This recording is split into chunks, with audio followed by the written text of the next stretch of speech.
성경에는 수많은 전쟁 이야기가 기록이 되어 있습니다. 출애굽기 17장에 보면 출애굽한 이스라엘이 르비딤이라는 곳에 이르렀는데 아말렉이 쳐들어오죠. 그래서 아말렉과 싸워서 이기는 전쟁 이야기가 기록되어 있고, 여호수아 10장에는 아모리 족속 5 왕들과 기브온에서 싸운 이야기가 기록이 되어 있고, 사사시대에 우리가 아는 기드온의 300명 용사 이야기가 있고, 그리고 삼손이 블레셋과 벌인 여러 아주 재미있는 전쟁 이야기가 있고, 또 사무엘이 사사로 있을 때의 블레셋과 싸운 이야기, 그 다음에 다윗과 골리앗과의 이야기 등 아주 흥미진진한 이야기들이 많이 들어 있습니다. 출애굽기 17장에 아까 이제 르비딤에서 아말렉과 싸웠다 그렇게 말씀을 드렸는데, 그때에 이제 이스라엘이 승리한 다음에 모세가 제단을 쌓고 거기서 여호와 니시라 이렇게 불렀는데, 여호와는 나의 깃발이다 뭐 이런 뜻입니다.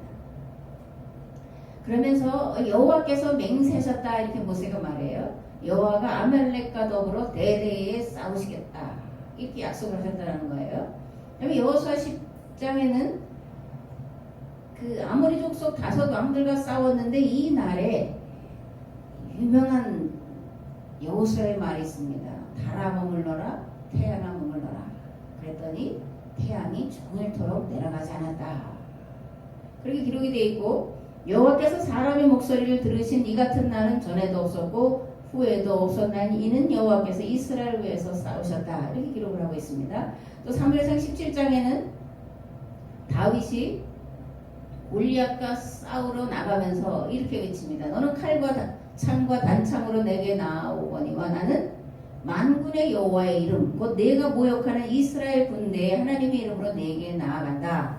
하나님은 오늘 너를 내 손에 넘기셔서 이스라엘에 하나님 계신 것을 알게 하겠고, 또 여호와의 구원하심이 칼과 창에 있지 아니함을 알게 하리라. 전쟁은 여호와께 속한 거다. 이렇게 다윗이 골리앗을 향해서 외치는 말씀이 기록이 되어 있습니다. 여호와께서 이스라엘 위해서 싸우셨다.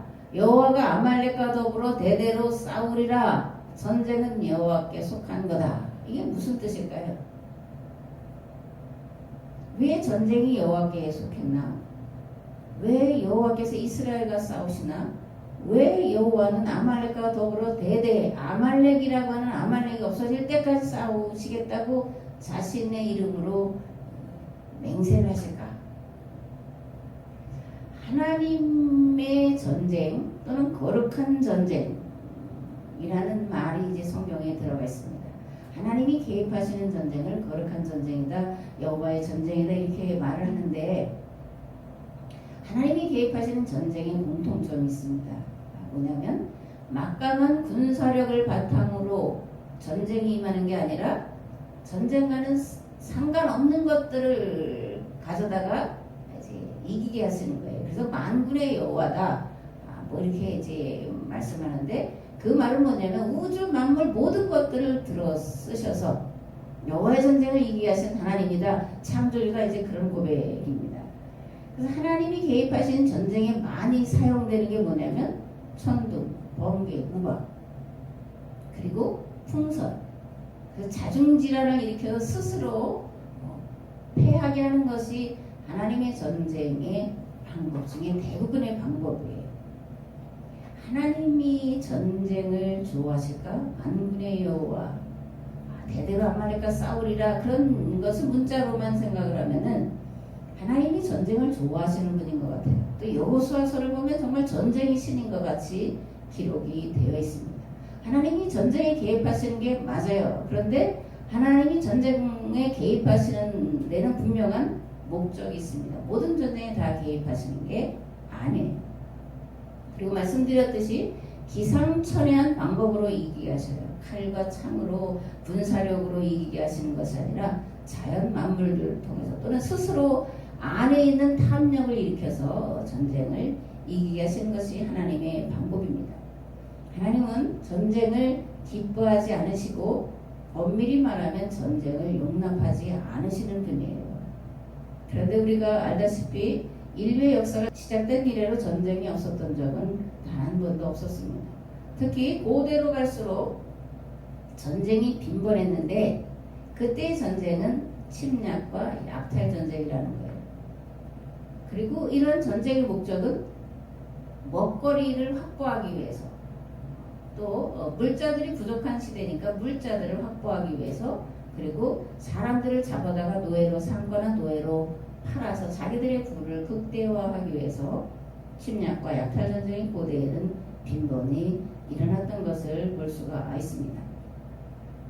이러한 때에 하나님은 애굽에서 430년 동안 종살이하던 아브라함의 자손들과 하비르는 어떤 계층, 사회적 계층을 말한다고 이렇게 말씀드렸죠. 가장 가난한 자, 천한 자, 노예들, 종들, 이들을 이제 하비르다 이렇게 말하는데, 아브라함의 자손들과 하비르들을 해방시켜서 광야로 인도하셨고 40년 동안 구름기둥 많이 들어보셨죠, 그죠? 불기둥과 구름기둥으로 이스라엘 백성들이 밤낮으로 하나님의 말씀을, 계약법을 배우도록 도우셨던 것을 볼 수가 있습니다. 왜 불기둥이냐면 그 중동은 낮엔 더워서 살 수가 없어요. 밤엔 또 추워요.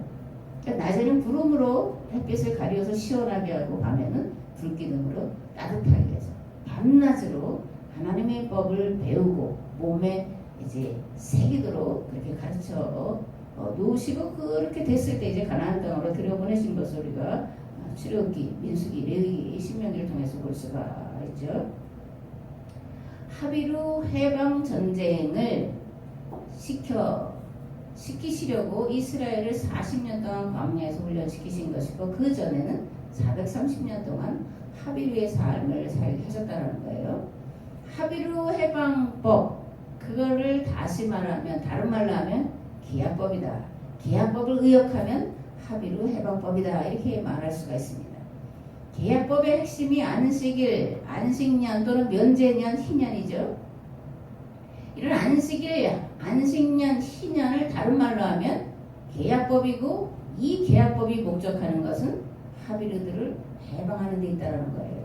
가난에서, 노예에서, 권력과 부를 가진 자들의 억압과 착취와 차별에서 해방시켜서 다 같이 골고루 배부르고 등 따뜻하게 살도록 하라고 제도하고 조직한 것이 시내산 계약법의 핵심이에요. 하나님은 인간뿐 아니라 모든 자연 만물의 자유를 빼앗고 억압하고 착취하여 자기 배만 부리려고 하는 자들과 대대로 영원히 싸우시는 하나님, 내가 아말렉과 대대로 싸우시겠다 이렇게 말씀하는 거예요.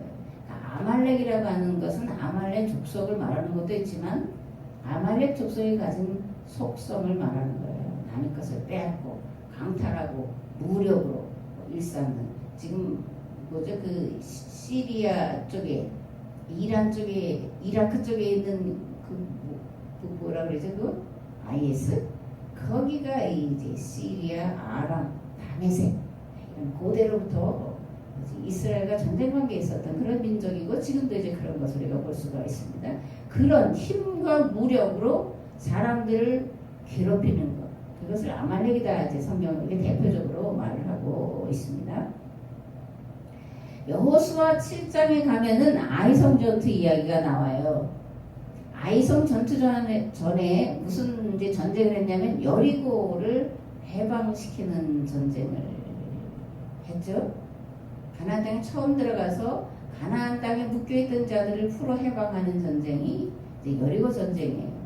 여리고 전쟁에서 이스라엘이 여리고를 함락시킨 것은 무력으로 한 게 아니에요. 군사력으로 한 게 아니고 하나님의 말씀을 선포했더니, 성경에는 지진이 일어났다 그러는데 스스로 내부 반란이 일어나서 빗장문을 열어 제끼고 이스라엘을 받아들인 게 여리고 해방 전쟁이에요. 거기서 이제 이스라엘이 승리하고 나니까 이제 군기 탱천했다 그렇게 말하죠. 아주 온기가 나고 힘이 100배해서 이제 아이성으로 가자. 근데 보니까 아이성은 적어서 많이 갈 것 없다. 적은 사람만 올라가자. 그래서 올라갔는데 여지없이 패하게 되죠. 아이성 전투에서 지니까 백성들이 이제 여호수아에게 찾아와서 원망하고 불평을 합니다. 그러니까 이제 여호수아가 장로들과 함께 티끌을 무릅쓰고 하나님께 엎드려 기도를 합니다. 슬프도소이다. 주 여호와여, 어찌하여 이 백성을 인도하여 요단강을 건너게 하시고 우리를 아모리 사람의 손에 넘겨 멸망시키려 하셨나이까. 우리가 요단 저쪽을 만족하게 여겨 거주하였다면 좋을 뻔하였나이다. 주여, 이스라엘이 그의 원수들 앞에서 돌아섰으니 내가 무슨 말을 하오리까. 가나안 사람과 이 땅의 모든 사람들이 듣고 우리를 둘러싸고 우리 이름을 세상에서 끊으리니 주의 크신 일을 위하여 어떻게 하시려 하나이까 하니, 여호와께서 여호수아에게 이르시되 일어나라. 어찌하여 이렇게 엎드렸느냐. 이스라엘이 범죄하여 내가 그들에게 명령한 나의 언약을 어겼으며 또한 그들이 온전히 바친 물건을 가져가고 도둑질하며 속이고 그것을 그들의 물건들 가운데 두었느니라. 여호수아가 이스라엘 모든 사람과 더불어 세라의 아들 아간을 잡고 그 은과 그 외투와 그 금덩이와 그의 아들들과 그의 딸들과 그의 소들과 그의 나귀들과 그의 양들과 그의 장막과 그에게 속한 모든 것을 이끌고 아골 골짜기로 가서 여호수아가 이르되 네가 어찌하여 우리를 괴롭게 하였느냐. 여호와께서 오늘 너를 괴롭게 하시리라니 온 이스라엘이 그를 돌로 치고 물건들도 돌로 치고 불사르고 그 위에 돌무더기를 크게 쌓았더니 오늘까지 있더라. 여호와께서 그의 맹렬한 진노를 그치시니 그러므로 그건 이름을 오늘까지 아골골짝이라 부르더라. 아골골짝 빈들 이야기가 나옵니다. 아이성 전투에서 졌는데 그 진 원인이 하나님께 바친 물건을 누가 도둑질했다라는 거예요. 그래서 제비를 뽑아서 나오게 했더니 이제 아간이 나왔다는 거죠.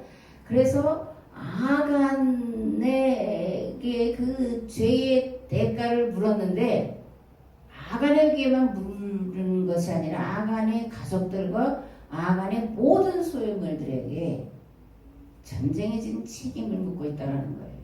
그래서 아간과 그 모든 아들, 딸들과 또 재물들까지 다 돌에 맞아 죽고 돌무더기가 됐다. 그거 옷 몇 개 훔치고 뭐 금덩이 훔치고 뭐 한 게 그게 무슨 온 가족이 다 몰살당할 그런 범죄겠냐. 너무한다 이렇게 생각을 할 수가 있죠. 하나님은 잔인한 신이다. 그래서 구약의 하나님을 잔인한 하나님이다 이렇게 말하는 신학자들도 있는데 뭐가 뭔지 몰라서 그런 소리를 하는 겁니다. 왜 하나님은 그러면 아간이 그 옷 몇 벌 뭐 금덩이 하나 뭐 이렇게 훔친 걸 가지고 온 가족을 다 심판하셨을까? 아간이 범한 죄는 개인의 일탈이 아니라는 거예요. 그냥 도둑질하는 것에 그치는 것이 아니라 약탈 전쟁의 전형적인 모습이기 때문에 하나님은 그 씨를 말리려고 무섭도록 모델 케이스로 심판하고 계신 것을 볼 수가 있습니다. 하나님은 전쟁을 기뻐하시지 않으시는 분이죠. 전쟁을 사실은 하지 말라고 하시는 분이에요. 그런데 인류 역사에 전쟁이 없었던 적은 없었다. 그 약탈과 침략 전쟁이다 이렇게 말씀을 드렸습니다. 아간이 범한 그 몇 개 훔친 것, 그것이 무슨 행위냐면 하나님에게 정면 도전하는 행위였다라는 거예요. 하나님과 맺은 기약법, 평화의 법, 합의로 해방법에 정면 도전하는 행위였기 때문에 아간뿐만 아니라 그 가족, 짐승까지 다 죽임을 당했다라는 거예요. 가족까지 다 돌에 맞아 죽었다는 얘기는 가족도 다 동의했다는 거예요. 훔치는 거에 대해서. 약탈 전쟁에 대해서 다 동의했기 때문에 온 가족이 몰살을 당했습니다. 모델 케이스예요. 약탈 전쟁은 안 된다. 이스라엘이 해야 될 전쟁은 거룩한 전쟁인데 거기에 내가 개입할 건데 그것은 하비르들을 해방하는 전쟁이다. 결코 다른 사람들 것을 빼앗아서 너희들 배를 부를 누리려고 하는 전쟁을 해서는 안 된다. 그건 내가 결단코 눈뜨고 두고 보지 않고 심판할 거다 그렇게 말씀하시는 거예요. 옛말에 바늘 도둑이 소득된다 그런 말 들어봤죠? 아간의 행위를 그대로 놔두면 이스라엘이 가나안 땅에 들어가서 벌이는 모든 전쟁들은 족족 약탈 전쟁이 되기 때문에 하나님 나라를 이루는 것이 아니라 도리어 하나님 나라를 이루지 못하도록 막는 가장 악한 행위가 되기 때문에 일벌백계로 다스린 것을 우리가 여호수아에서 볼 수가 있습니다. 약탈과 침략 전쟁은 우상 종교가 벌이는 거예요. 바알의 종교다 우상 종교다 그럴 때 이 바알이나 우상 종교들은 남의 것을 뺏어다가 네 주머니 챙겨라. 그게 복이다 이렇게 가르치는 것이 우상 종교입니다. 부동산 투기로 부자 되는 거 복 받았다고 말하면 교회도 목사도 바알을 따르는 거예요. 성도도 마찬가지예요. 권력과 부를 마음대로 휘두르면서 하나님을 잘 섬긴다, 집사다, 장로다, 뭐 지금 국회의원 중에 많이 있죠. 그들의 잘못은 절대적으로는 아니에요. 그렇게 가르친 목회자들의 잘못이 커요. 자기들도 모르게 가르침받은 대로 바알을 따라가는 것이기 때문에 그래요. 국회의원들이 제정신 차린다면 오늘날 같은 이런 일들은 벌어지지 않는데 제정신 차리도록 못 가르친, 잘못 가르친 목회자들의 책임은 용서가 될 수가 없습니다. 요즘에 공산주의라는 말은 많이 사라졌죠. 그리고 대신 사회주의다 그런 말을 여러분들이 많이 듣습니다. 우리나라가 사회주의가 된 거 아니야? 지금 사회주의 정책인 거 아니야? 이런 말이 이제 많이 드는데 공산주의든 사회주의든 그 뜻 안에 들어가 있는 것은 대중의 뜻을, 대중의 소원을, 대중의 열망을 따르겠다 그런 거예요. 대중영합, 포퓰리즘 이렇게 말을 하죠. 물론 정치는 백성들을 위한 것이 돼야 돼요. 그런데 백성들을 위한다고 하면서 백성들의 탐욕을 부추기는 그런 것은 해서는 안 됩니다. 이 대중의 뜻에 적극 반응 또는 반영해야 된다 하는데 여기 맹점이 하나가 있어요. 남의 것을 끌어다가 내 주머니를 채워 평등하게 하자는 거예요. 공산주의도 그렇고 사회주의도 그렇고 가진 자의 것을 뺏어다가 없는 자의 주머니를 채워주겠다 하는 것이고 없는 자는 그것에 열광하는 것이 오늘날의 사회주의의 그런 모습이고 우리나라의 모습입니다. 3차, 4차 뭐 재난지원금 주는 거 좋아하지만 여러분들 시대에 얼마나 많이 세금에 눌릴지 참으로 답답한 정도가 아니라 가슴이 아파서 이 뜻이 통하는 분과 전화하면 1시간, 2시간도 이제 그 얘기를 가지고 이야기를 하는데 이게 대중영합, 공산주의, 사회주의는 백성들을 다 가난하게 만드는 거예요. 열심히 일한 자와 열심히 일하지 않은 자가 똑같이 나누어서 똑같이 배불러서 똑같이 원하는 시간만큼만 일하고 원하는 걸 다 가져가서 살 시대 공산주의가 공산주의 혁명에서 내놓은 거예요. 그게 공산사회주의가 말하는 유토피아예요. 얼마나 좋아. 일하지 않고 먹고 살고 조금 일하고 많이 일한 사람과 똑같이 가져가고 더 많이 가져가고 조금 일하고 놀러 가고 싶으면 한 2시간 일하고 낚싯대 메고 놀러 가서 낚시질해도 되고 이게 공산주의 그 강령에 들어가 있는 내용이에요. 공산당 선언에. 그 크지 않으니까 한번 읽어봐요. 거기에 인류의 3분의 2가 동조를 했었던 것을 우리가 지난 20세기의 역사 속에 우리가 보죠. 성경은 그런데 이것과 정반대예요. 성경은 일하기 싫거든 먹지도 말라 그렇게 말씀합니다. 일하는 소에게 망을 씌우지 말라 그렇게 말해요. 심은 대로 거두고 뿌린 대로 거두고 수고하고 애쓴 대로 거두는 것이 하나님의 법이고 자연의 질서다라고 말씀하는 게 성경입니다. 무엇보다 개혁법 정신은 자신의 자리에서 주어진 일에 최선을 다하라고 말씀해요. 남에게 대접을 받고자 하지 말고 먼저 남을 대접하라 그렇게 말씀합니다. 꾸는 자가 아니라 꾸어주는 자가 되라 그렇게 말씀해요. 꾸는 자가 좋을까? 꾸어주는 자가 좋을까? 꾸어주는 자가 좋은 거잖아요. 또 더 나아가서 교회 안의 성도들은 꾸어주는 자도 꾸는 자도 되지 말라는 거예요.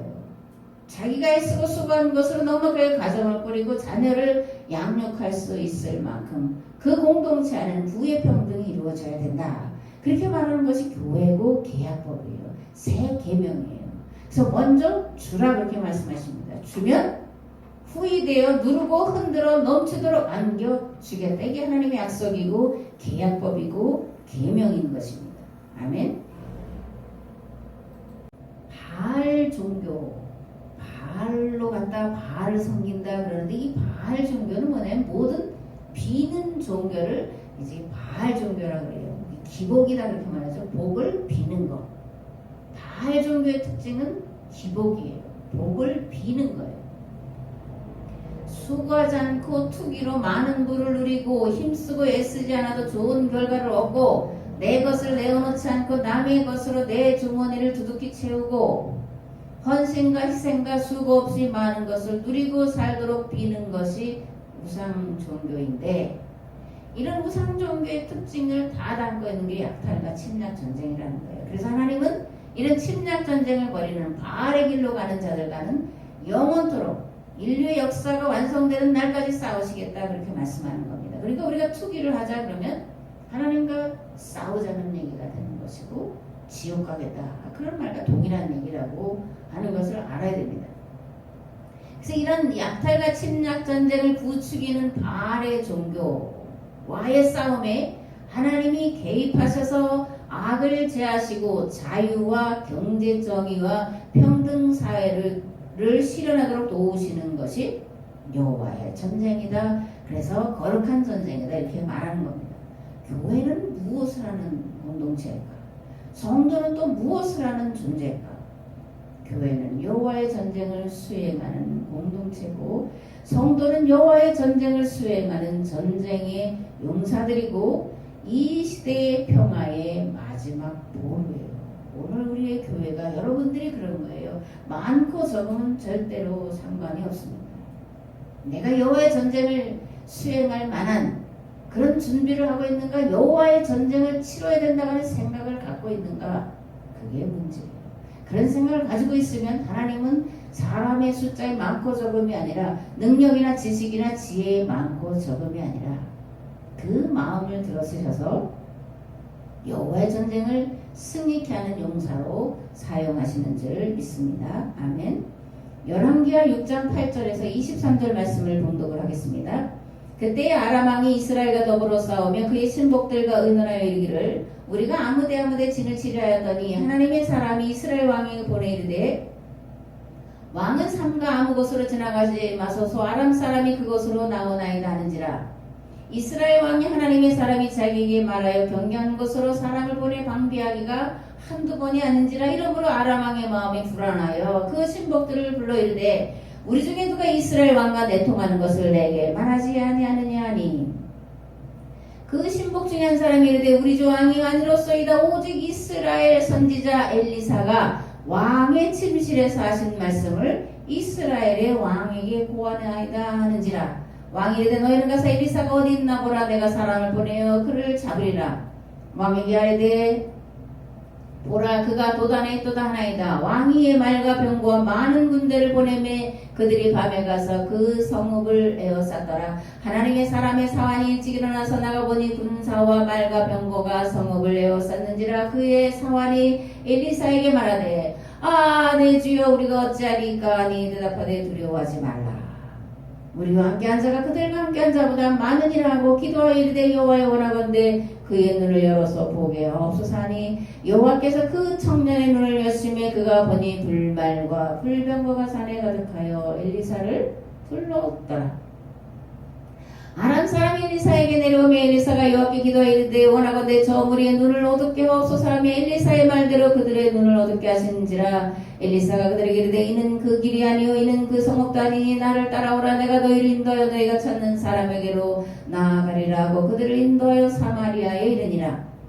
사마리아에 들어갈 때 엘리사가 이르되, 여호와의 이 무리의 눈을 열어 보게 하옵소서 하니, 여호와께서 그들의 눈을 여시매 그들이 보니 자기들이 사마리아 가운데 있더라. 이스라엘 왕이 그들을 보고 엘리사에게 이르되, 내 아버지여, 내가 치리이까 하니 대답하되, 치지 마소서. 칼과 발로 사로잡은 자애들 어찌 치리까. 떡과 물을 그들 앞에 두어 먹고 마시게 하시고 하고 그들의 주인에게로 돌려보내소서 하는지라. 왕이 위하여 음식을 많이 베풀고 그들이 먹고 마심에 놓아보내니 그들이 그들의 주인에게로 돌아가니라. 이로부터 아람 군사의 부대가 다시는 이스라엘 땅에 들어오지 못하니라.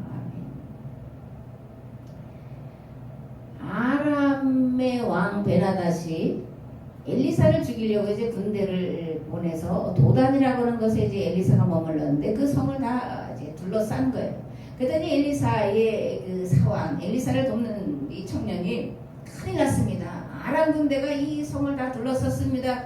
우리가 죽게 됐습니다. 이제 그렇게 두려워 떠니까 엘리사가 기도했다는 거 아니에요? 하나님, 그의 눈을 열어 보게 하소서. 그랬더니 눈이 열려져서 불말과 불병거가 엘리사를 둘러싼 것을 보게 하셨다. 그런 얘기죠. 그런 다음에 엘리사가 이제 또 이렇게 기도합니다. 하나님, 저 무리의 눈을 어둡게 하소서. 엘리사를 잡으러 온 아람의 군대의 눈을 어둡게 해달라고 그랬더니 아람 군대의 사람들이 다 눈이 어두운 거예요. 눈은 떴는데 못 보는 거예요. 그래서 이들을 엘리사가 이제 인도를 합니다. 너희들이 찾는 엘리사가 있는 도단은 여기가 아니고 나를 따라와. 그러니까 이들이 이제 졸졸졸졸 따라가는 거예요. 따라가서 이제 사마리아성 북이스라엘의 수도에 딱 갖다 놓고 또다시 엘리사가 기도를 하죠. 하나님 이들의 눈을 열어보게 하소서. 그러니까 아람 군대가 보니까 지금 자기들이 어디가 있는 거예요? 적군의 수도 한가운데 포위되어 있는 거예요. 그러니까 이스라엘 왕이 아버지요, 내 아버지요, 저들을 칠까요? 칠까요? 이제 이렇게 말하는 거지. 신나요? 칠까요? 칠까요? 그때는 엘리사가 뭐라 그래요? 치지 말라. 먹을 것을 많이 만들어서 배불리 먹여 돌려보내라. 이 북이스라엘 왕이 아람의 군대를 쳐서 이겼다면 어떤 일이 벌어졌을까? 그러지 않아도 늘상 북이스라엘을 침략해오는 아람의 베나닷이 더 강한 군대를 이끌고 오지 않았겠어요? 그 다음에 이제 그런 이야기도 또 이제 기록이 되어 있습니다. 사마리아 성 안에 굶어 죽어서 아이를 잡아먹는 이야기가 이제 기록이 되어 있는데, 그 다음 이야기고, 이 아람의 군대들을 배불리 먹여서 돌려보냈더니 다시는 아람이 쳐들어오지 않았다. 이게 여호와의 전쟁이에요. 하나님이 이기게 하시는 방법이에요.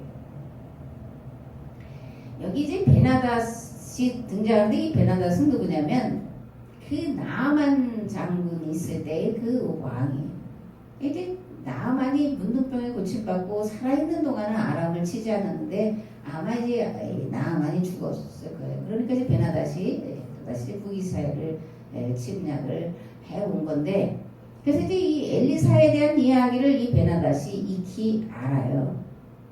그 엘리사가 고마운 사람이긴 한데 또 하나 문제가 뭐냐면, 이제 자기들이 계속해서 뭐 북이스라엘은 주변 나라들 약탈해서 좀 먹을거리들을 챙기고 물건들을 챙기고 나라를 더 강하게 했으면 좋겠는데, 그래서 어디에 며칠 날 몇 시에 이제 북이스라엘 쳐들어가자라고 왕이 신하들 한 사람 두 사람과만 이야기하면 이게 엘리사의 귀에 들려져서 왕이 어디에 아람 군대가 쳐들어오니까 거기 군대를 보내세요. 그래서 여지없이 이제 이기니까 이 베나닷이 견딜 수가 없어서 엘리사를 죽이려고 이제 계획을 했다라는 거죠. 이런 이 아람의 베나닷의 군대 앞에서 하나님은 무기로가 아니라 창과 칼로가 아니라 군대의 숫자가 아니라 하나님의 사람의 기도를 통해서 이기게 하셨다라고 열왕기 상에 기록이 되어 있는 겁니다. 하나님의 사람 엘리사, 하나님의 사람 엘리야, 그러니까 북이스라엘의 군대, 북이스라엘을 지키는 자였다. 그렇게 성경은 말씀하고 있습니다. 근데 이 이야기를 기록하고 있는 자들은 바벨론이라고 하는 바벨론의 포로로 끌려간 유다 백성들이 이 북이스라엘의 역사를 기록하면서 특별히 엘리사와 엘리야의 이야기를 아주 길게 기록을 해놓고 있습니다. 왜 남유다 사람들이 북이스라엘의 엘리야와 엘리사의 이야기를 이렇게 길게 기록을 하고 있을까? 그것도 전쟁에 이긴 이야기를 왜 이렇게 길게 기록을 하고 있을까? 신명기 역사서는 참의 사관으로 쓰여졌습니다. 나라가 망해서 바벨론의 포로로 끌려가서 왜 우리가 하나님을 알지 못하는 이 이방 사람들에게 포로가 돼서 또다시 노예 생활을 하고 있냐? 우리가 과연 가나안 땅으로 다시 돌아갈 수가 있을까? 라는 생각에 고민하며 슬퍼하던 자들이 있었는데, 그들이 이제 예레미야의 제자다 또는 신명기 역사가다, 신명기 사가다 이렇게 이제 말을 합니다. 이들이 그렇게 말하는 건 신명기와 예레미야서를 가지고 이제 바벨론에 가서 가르쳤기 때문에 그래요. 그리고 이들이 이스라엘의 역사를 기록을 하는데 회개의 관점으로, 참회의 사관이라고 그러죠. 뭘 이게 보는 것을 사관이라고 그러는데 참회의 사관으로 이스라엘 역사를 조명을 하고 있기 때문에 이들이 신명기 역사가다 참회 사관으로 역사가 쓰여졌다 이렇게 이제 말하는 겁니다. 바벨론 포로 아버지에서 유대인들은 왜 약속의 땅에서 쫓겨나서 또다시 노예살이를 하게 되었는지 그 원인을 곱씹으면서 여호와 맺은 신에 산 계약법을 어겼기 때문이라는 결론에 도달하게 되고 그것을 회개하며 역사서를 기록을 한 것이 사무엘기와 열왕기서입니다. 무엇보다 다윗과 솔로몬으로 이어지는 세습 왕정이 여호와의 길에서 벗어나 바알의 길로 간 것이라는 처절한 고백을 하게 돼요. 다윗 솔로몬에 대해서 비판적으로 이야기하는 것을 다른 데서 들어보기 참으로 어려운데 다윗과 솔로몬으로 이어지는 세습 왕정이 여호와의 길에서 벗어났다는 거예요. 그래서 지금 나라를 빼앗기고 바빌론의 포로로 와 있다라고 하는 겁니다.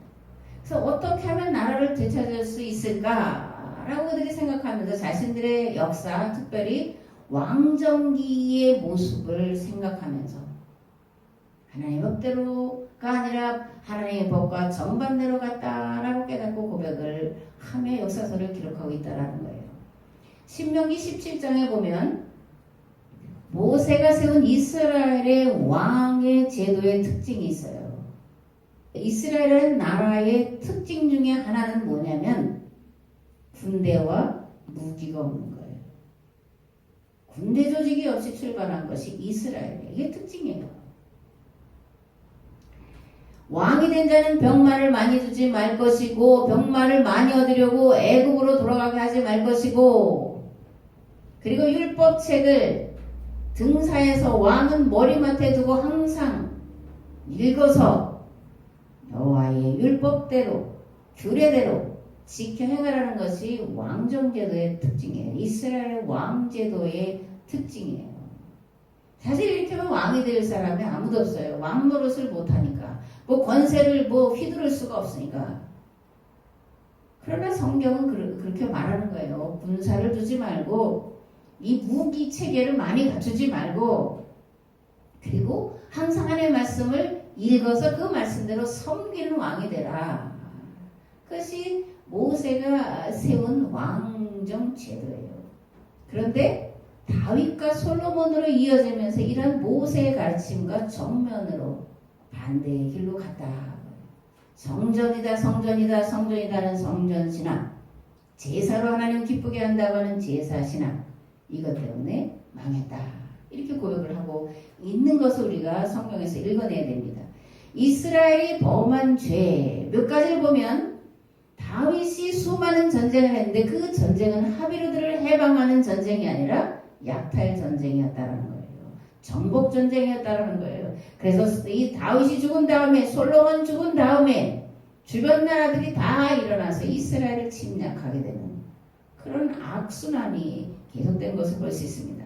또 솔로몬이 군비를 확장하려고 애굽에서 많은 말과 마차를 사들여와요. 그리고 거대한 신전을 지어놓고 성전이다 성전이다 성전이다. 그렇게 하면서 이스라엘 백성들을 우상 종교 바알의 종교로 이끌어갑니다. 하비루들의 문제를 해결하라고 그랬더니 가진 자들이 왕들이 자기들의 배만 채우는 바알의 길로 가는 것이 대표적으로 이스라엘 왕정기 왕들이 제사장들이 지배층들이 지식층들이 범한 죄고 이것은 멸망당할 수밖에 없는 죄라고 성경은 규정하고 있는 겁니다. 유대인들이 나라를 잃고 또다시 노예 사례를 경험하면서 우리들이 계약법에서 벗어났다라는 것을 깨달았고 또 하나는 이스라엘을 지키는 것은 왕이나 군사나 무기가 아니라 엘리야와 엘리사와 같은 하나님의 사람이었다는 걸 깨달은 거예요. 하나님께서 이들을 이스라엘의 말과 마병으로 삼아서 이스라엘을 주변 나라들의 침략과 약탈 전쟁에서 막아내게 하시고 이기게 하셨다는 거예요. 왜 하나님은 엘리사와 엘리야 같은 하나님의 사람들 또는 말씀의 사람들을 들어서 이스라엘의 국방을 지키게 했을까? 그들이 하나님과 맺은 계약법대로 살아낸 자들이기 때문에 그러는 거예요. 왕들에게 가진 자들에게 권력자들에게 계약법대로 살지 않으면 망한다라고 선포했기 때문에 그러는 거예요. 가난한 자를 양산하는 바알의 길에서 떠나지 않으면 망한다라고 선포하며 자기들은 가장 가난한 자의 모습으로, 가장 가난한 자의 먹거리로, 가장 가난한 자들이 거하는 집에 거주하며 그 계약법을 실천했기 때문에 그러는 거예요. 하나님은 그들의 말을 들으신 거예요. 엘리사가 하나님 눈을 열어 보게 하세요 그랬더니 불말과 불병거를 보게 하고, 하나님 눈을 감게 해주세요 그랬더니 이 아람의 군대들이 눈이 어두워져서 엘리사가 끄는 대로 가게 되고, 다시 눈을 열어 보게 해주세요 그랬더니 다시 보게 돼서 사마리아 성 가운데 있는 것을 보게 하십니다. 하나님은 사람의 말을 들으시는 분이에요. 사람의 동의를 구하시는 분이에요. 하나님은 전횡을 휘두르는 분이 아니에요. 하나님은 하나님의 사람의 말을 들으시는 분이에요. 오늘 여러분들이 하나님의 사람이면 여러분들의 말을 들어서 응답하심으로 역사를 이어가시는 분이에요. 믿는 자의 하나님의 사람이 계약법에 충실한 사람에게 하나님은 이기실 수가 없어요. 백전백패 해주시는 분이 하나님이에요. 다만 그렇게 하는 자가 있느냐 없느냐의 문제죠. 바벨론 땅에서 유다인들은 이렇게 회개하며 통곡합니다. 하나님 엘리야 같은 하나님의 사람, 엘리사 같은 하나님의 사람, 말씀의 사람, 사무엘 같은 진실한 선지자를 보내주세요. 그래서 잃어버린 나를 되찾고 다시 한번 하나님과 맺은 시내산 계약법을 지킬 수 있는 기회를 주세요. 그랬더니 고레스라고 하는 사람을 일으켜 세우셔서 바벨론에서 가나안 땅으로 다시 돌아가라는 칙령을 내리게 하셨음을 볼 수 있습니다. 제가 이전에 소설을 써서 고레스의 이야기를 조금 한 A4 용지 40장 정도로 쓴 게 있는데, 그 고레스의 이야기가 아주 재밌게 많이 있습니다. 뭐 기회가 된다면 제가 이제 보여드릴 수도 있는데, 어쨌든 고레스라고 하는 사람을 바벨론의 왕으로 세우셔서 바벨론 제국을 망하게 하고 이제 페르시아 제국을 세우면서 가장 첫 번째로 하는 것이 유대인들은 돌아가라 이런 거였어요. 누가복음 4장 이런 말씀이 있습니다. 주의 성령이 내게 임하셨으니 이는 가난한 자에게 복음을 전하게 하시려고 내게 기름을 부으시고 나를 보내사 포로된 자에게 자유를, 눈먼 자에게 다시 보게 함을 전파하며 눌린 자를 자유롭게 하고 주의 은혜의 해를 전파하게 하심이라. 오늘날 세계가 코로나 바이러스라고 하는 전염병의 노예가 되어 있습니다. 자연환경 파괴로 인해 중병을 앓고 있습니다. 몇십 년 못 가서 서해안이 온통 플라스틱 바다로 될 거라고 하는 예측도 이미 나와 있습니다. 예보가 나와 있습니다. 화성에 탐사선을 보내서 한 100만 명 정도를 화성에서 살게 할 수 있다. 그렇게 이제 돈 많은 사람들이 합니다. 자기들만 살겠다. 지금 내가 쓰고 싶은 거 마음대로 쓰겠다. 후대에 뭐 환경이 파괴돼서 죽든지 말든지 아무 상관없다. 미중 간의 패권, 인도와 중국 간의 국경전쟁, 무엇보다 이 극심한 빈부의 격차, 인간이 해결할 수가 없어요. 탐욕이 이끌려 가다가 이제 자연이 아니라 인간이 멸망에 빠지게 된 전폐 위기에 몰려 있습니다. 지금 그 학자들이 지구의 멸망 시간을 몇 분, 2분 남았다고 하든가 2분도 아니고 어쨌든 예전에 3분이라고 했거든요. 지금 훨씬 줄어들어서 그게 이제 몇십 초 아니면 몇 분 안 남은, 길어야 2분 남았다 그렇게 지금 봅니다. 우리 세대에 그런 날이 올지 모르는 거예요. 오늘 교회가 정신을 차리고 하나님의 말씀을, 계약법을, 세계명을 찾고 두드리지 않으면 인류는 존폐 위기에 몰리고 스스로 자멸에 빠지게 되어 있어요. 하나님의 심판보다 그게 법으로, 계약으로 맺어진 것이기 때문에 그렇습니다. 이러한 때에, 그러니까 최대의 위기인데, 해결할 수 없는 위기인데 최대의 기회다. 위기는 기회다. 이제 그런 말 여러분들 많이 들어보셨어요. 최대의 위기인데 또한 교회에게, 오늘 우리에게 최대의 위기인데 최대의 기회가 주어졌어요. 이 최대의 위기를 최대의 기회로 만들 수 있는 건 하나님을 구하고 찾고 두드리는 거예요. 하나님과 맺은 계약법, 예수님과 맺은 새 계명으로 돌아가는 길만이 이 시대의 인류를, 자연 만물들을 살릴 수 있는 유일한 길이에요. 탐욕과 욕망에 어그러지고 망가진 자연 생태계를 복원하고 전의를 휩쓰는 전염병에서 놓여 건강하게 살 길, 유일한 길, 오직 더 웨이, 예수 그리스도밖에 다른 길은 없습니다. 이를 위해서 계약법을 올바르게 전하고 가르쳐 지키게 할 하나님의 사람을 보내주시도록 우리는 기도해야 돼요. 여러분들이 그런 사람이 되기 위하여 기도해야 돼요. 계약 공동체가 하나님의 사람, 눈물과 기도의 사람을 보내주셔서 죽어가는 만물을 살리게 해달라는 기도를 할 때 하나님 그 기도를 들으시고 속히 응답하실 줄 믿습니다. 아멘. 이제는 길과 진리와 생명 되신 예수 그리스도의 은혜와 아버지 하나님의 무한하시고 극진하신 사랑하심과 성령님의 감화 감동 교통 역사하심이 하나님의 사람, 말씀의 사람을 찾는 이 시대에, 그러한 교회 공동체를 찾는 이 시대에 이 교회가, 우리가 그러한 사람, 그런 교회가 되기를 결단하고 돌아간 우리의 삶의 자리 위에, 이 교회와 이 나라, 이 민족 위에 이제로부터 영원토록 함께 하옵시기를 간절히 축원하옵나이다. 아멘.